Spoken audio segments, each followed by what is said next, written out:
Alright guys, so today we're going to be talking about independence of Haiti and some revolutionary leaders. One of the most important ones that you will need to know today, his name is Toussaint Louverture.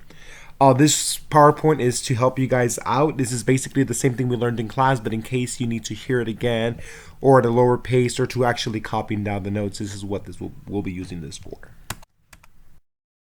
So the encomienda system established by the Spaniards was very unfair. After hundreds of years of struggle for equality and justice, many countries gained independence from Spain in the early 1800s.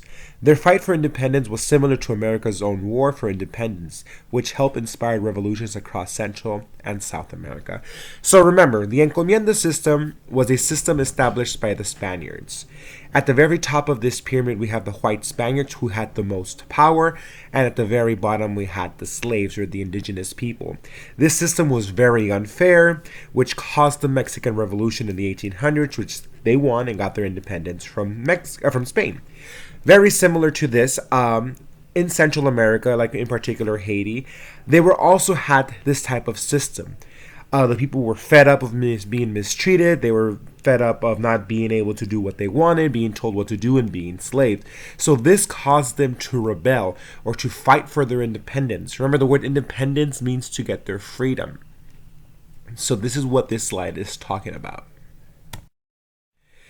Leaders of the revolution were motivated by the ideas of freedom, liberty, and equality.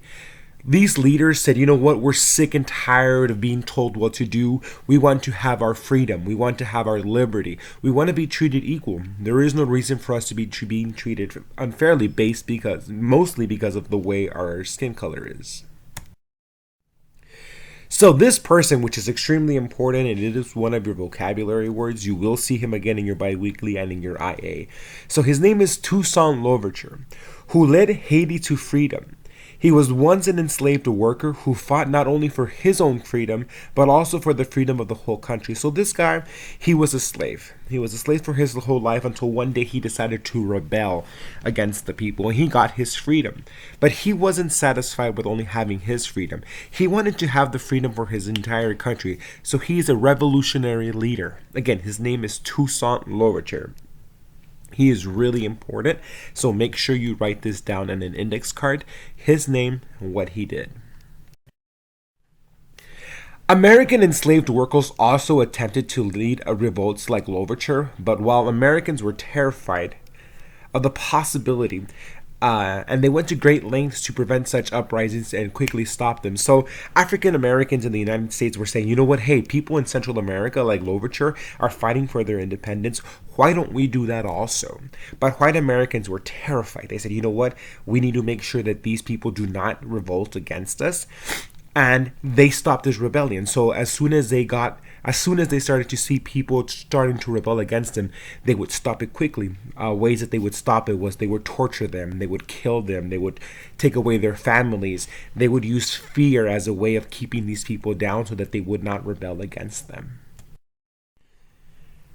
Alright, so in 1804, Haiti became the first French colony to win its independence and the first independent black republic. Again, remember the word independence means to get their freedom. So this was the first country that was to break away from the French Empire, and it was also the first ones to gain their freedom as a black republic. The word republic basically means country. With stunning courage at the cost of half of their population, slave armies alternately fought off the forces of France, Britain, and Spain to win their freedom. In honor of their island's original inhabitants, they called their new country by its Tano-a-Waka name. Basically what it means is this is Haiti, or the land of mountains. Alright, other leaders in South America emerged to lead independence movements. But most famous was Simon Bolivar. Bolivar is known as the George Washington of South America for his role in helping to free the continent from Spanish rule, and the country of Bolivia was named in his honor. So there was a lot of people that began to lead movements to get their freedom. So one of them was Simon Bolivar. Make sure that you also copy this down in your index card as a vocabulary word. Economic factors motivated the United States and Europe to maintain control over former colonies.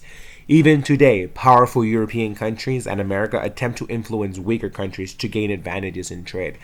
So during this time, the United States and Europe did not want these countries to get their freedom. We didn't want South America to be free. We didn't want Haiti to be free, because if they got their freedom, that meant that we could no longer use their resources to get money out of it. So the United States and Europe was very against them gaining their freedom. Even today, powerful European countries and America, we still try to influence these countries to do things that we want in order for us to get money out of them.